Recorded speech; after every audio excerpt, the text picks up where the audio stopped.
Don't you hate it when your friend just phantom taxes you during your lunch break? At least the girl had some yacht. Too bad I didn't get to riz her. Did any of what I just said make sense to you? If yes, congratulations. You've officially tested positive for the deadliest Chinese virus that seems to have spread everywhere. Oh no, I'm not talking about this bad boy right here. Yes, he was pretty strong and he freaked us out for a bit, but hey, I'm talking about a much stronger and somehow similar virus. While Corona was taking the soul out of our bodies, TikTok was focused on our brains. Brain rot is the new virus that we need to save this generation from. And what's that, you ask? Well, because most of us suffer from this already, let me try to explain this in the dumbest way possible. What is the first thing you do when bombarded with a question? Yep, Google it. But how useful is this in today's day and age? We rely so much on Googling and referencing every last question and trend we see on the internet almost like it's an extension of us. We have so much information from the internet in our heads that we tend to almost forget to think of our own ideas or solve problems ourselves. So the brain, without doing the one thing it's supposed to do, aka think, quite literally ends up rotting. This is where brain rot gained its extremely non-creative name, which once again is because of brain rot in the first place. The symptoms of this virus seem to be pretty standard. It starts with making references and memes way too much in daily conversations, almost to a point where people start wondering, does this guy even have a life? Why are you the way that you are? But when you're at stage 2 of brain rot, things get serious. Your vocabulary starts to get murky, and grammar has long left the chat. Oral and facial expression is the new mode of communication, and the patients are always waiting for the next trend. More! The next video. More! The next crazy word to be released, so that you cook up conversation starters to force these terms into your daily lives. But stage 3 is the deadliest. The virus gets so serious that patients voluntarily take out time in their days to make sure their brain rots. It's no longer something that happens just by mistake, but an intentional choice that they make every single day. So now that all of you have diagnosed yourselves with stage 3 brain rot, I hope today's brain rot is going well for you so far. Now, obviously I was joking when I said all of that, but you can't deny that there is a pinch of truth to it. I see so many influencers literally scroll through TikTok 1 hour in their daily calendars, and it honestly makes me wonder, why? Why do we do this? The average user spends 1.5 hours on TikTok. And no, it's not learning or discovering something useful or productive. 1.5 hours of your day every day, and mind you, I'm being generous here. The true number, as we all know, is without a doubt a lot higher, and it's wasted for no good. Now, I know a lot of work-life balance fanatics are going to come at me and say, we do this for entertainment. Not everything we do is for productivity, so shut up. Alright, brother, please explain how this is entertaining.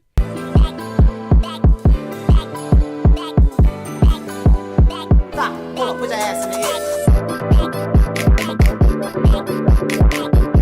And for those who say, yes, it's not bad, please, man, just quit social media already and go touch some grass, because you're just way too deep into this brain rot virus. I mean, what the f*** was this, and how does it have more likes than any post I've ever made combined? Perhaps because TikTok understands that I actually give content that is valuable and makes humans smarter and not dumber. Not always, but, you know.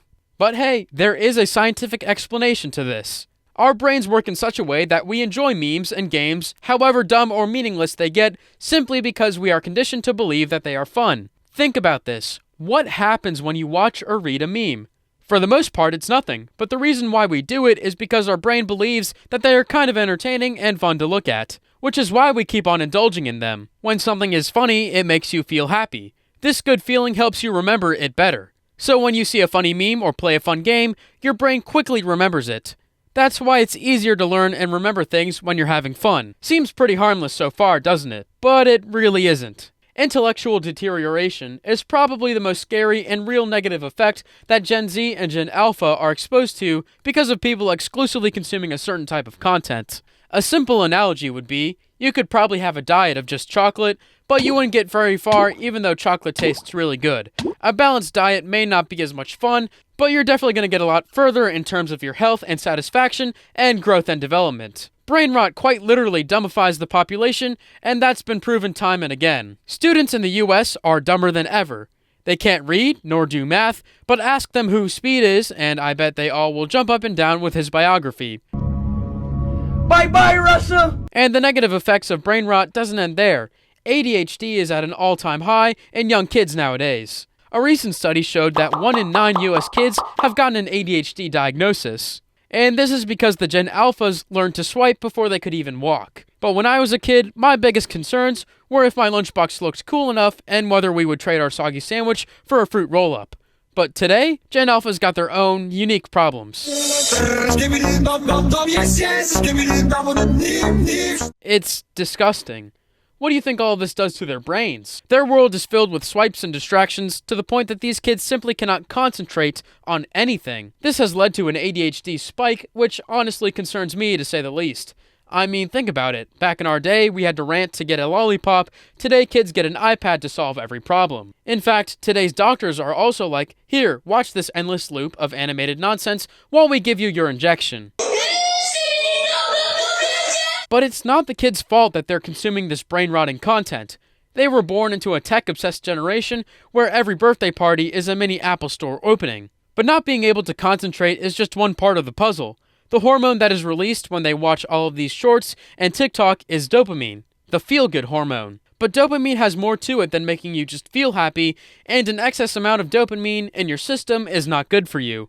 With the Gen Zs and Gen Alphas, dopamine is at an all-time high, which affects you in not one but two ways. The constant dopamine high gets you addicted to the hormone, leaving you feeling extremely angry, cranky, and intolerant when you go for the shortest amount of time without a dopamine high. And you can see this in real time. Just try pulling out the iPads for a second. You're gonna see a tantrum like never before. These guys are so glued to their screens, it's as if they were born in the wrong era and live in a digital dream world where battery life is their only reality check. Around 1 minute, they're living their best life in a digital paradise, and the next, they're staring at a dead phone screen, realizing they've got to face the real world filled with humans who only look half as nice as those in their screens. Secondly, dopamine is usually seen as a reward hormone. We do hard things and accomplish them because of the dopamine high that we are promised to get later. Why do you think most people say it's fun to work out? Of course it's not fun being sweaty and feeling like you're gonna pass out, but it's the feel-good hormone that kicks in later, which motivates you to work out even if you are suffering at that moment. And that's the case with anything that's good for you, to be honest. We humans tend to do hard things only because we know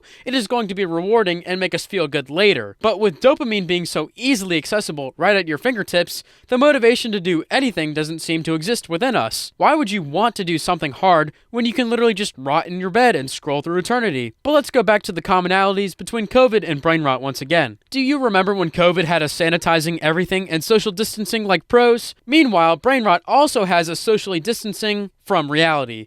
And boy, is it a whole new level. But when you say you have watched the weirdest trend of all time, TikTok said, hold my ring light. Do you ever wonder, is scrolling TikTok the most mindless thing you can do? You should. Like, how many times do you scroll through a 15-second video without even noticing what you're watching?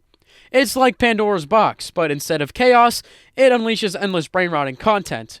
We don't know what's coming up next. One moment we're watching a cat dance to Doja Cat, and 3 hours later, we're knee-deep in a conspiracy theories about how birds aren't real. Gen Alpha is so hooked on these videos that if you asked them, why settle for a house when you can have 20 virtual ones and a pet dragon, they'd probably wonder why anyone would. It's no surprise their wallets are as empty as their attention spans. Also, there's a whole bunch of toxic meme content that's leaving kids with zero empathy. Sometimes this toxicity goes way overboard, proving that it's like, why have a heart when you can have 10 million views? But hold on, there's more to it than that.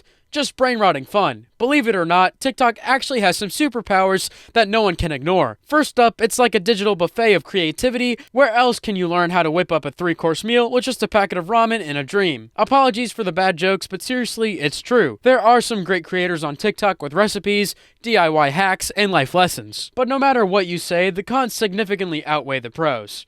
Or else, why would I still remember this idiot to this day? Sticking out your gap for the Rizzler. You're so skibbity. You're so Phantom Tax. I just wanna